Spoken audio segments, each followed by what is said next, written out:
আসসালামু আলাইকুম বন্ধুরা, কেমন আছেন সবাই? আশা করি অনেক ভালো আছেন।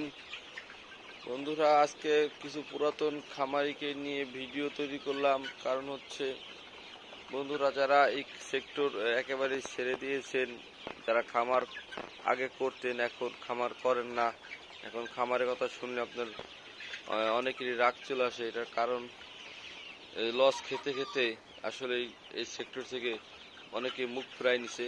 কারণ হচ্ছে এটার বাজারটা অনেক সময় এমনটাই খারাপ থাকে, আসলে লস খাওয়ারই কথা থাকে।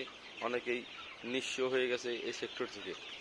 বন্ধুরা, আমি বলবো বর্তমান এই সেক্টরটি যদি আপনারা সোনালী মুরগি লালন পালন করেন, এটি একটি জাত আছে, এটি হচ্ছে কালার বাট, আরেকটি হচ্ছে সুপার হাইব্রিড। এই জাতটি নিয়ে যদি আপনারা কাজ করেন, আমার জানা মতে লস খাওয়ার কথা না। হ্যাঁ, লস খাবেন একটি কারণেই, যদি আপনার খামারে ম্যানেজমেন্টটা যদি খারাপ হয়, আপনি যদি মুরগি ভালো না বানাতে পারেন, যদি ওজন না আসে, যদি আপনার রোগবালাই লেগেই থাকে, তাহলে লস খাবেন। তাছাড়া আপনি যদি মুরগি পালার এক্সপার্ট হয়ে থাকেন, তাহলে এটা থেকে লস কখনোই খাবেন না।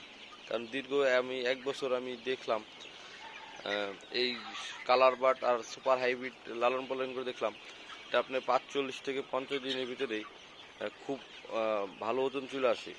এর জন্য এটা থেকে আপনার, আর এটির বাজারটাও অনেক ভালো থাকে। এটি রোস্টের জন্য তৈরি হয়, তো এটা বিয়ে শাদির জন্য এর দামটাও বেশি থাকে। অনেক হোটেলও দেশি মুরগিকে চালাই দেয়, কারণ এটির তো টেস্টটা আপনি প্রায় দেশি মুরগির মতোই।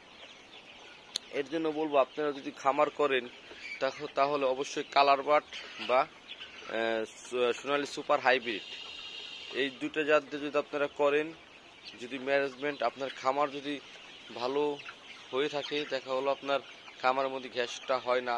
আর এই সেক্টরটা লস খাওয়ার সবচেয়ে বড় কারণ হচ্ছে খামারের ভিতরে প্রচণ্ড গ্যাস হয়। এই গ্যাস হওয়ার কারণে আপনার মুরগি কখনোই ভালো বানাতে পারবেন না। আপনি যতই ভালোই টেক কেয়ার করেন, কিন্তু আপনার কখনোই এটা থেকে ভালো রেজাল্ট আসবে না। এর জন্য আপনার খামারটাও ভালো হতে হবে, খোলামেলা, সবসময় তুষগুলো জর্জরা থাকতে হবে, তুষ নাড়ে দিতে হবে, আপনার ফ্লোরে পানি ফেলানো যাবে না। এগুলো যদি আপনি ম্যানেজমেন্ট করতে পারেন, তাহলে আশা করি আপনারা এটা থেকে লাভ করতে পারবেন। এর জন্য বলবো, যারা পুরাতন খামারি এটা থেকে একেবারে বেরিয়ে গেছেন, আপনাদের মনে হচ্ছে এখান থেকে আর লাভ করা সম্ভব না, আমি বলবো আপনার দুটি জাত দিয়ে আপনারা পরীক্ষা করে দেখতে পারেন।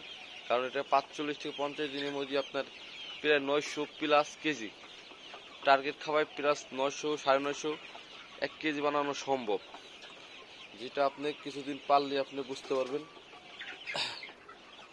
আশা করি ভিডিওটি ভালো লাগছে। ভিডিও যদি ভালো লাগে অবশ্যই একটি লাইক দিবেন, কমেন্ট করবেন, চ্যানেলে সাবস্ক্রাইব করে পাশে থাকবেন।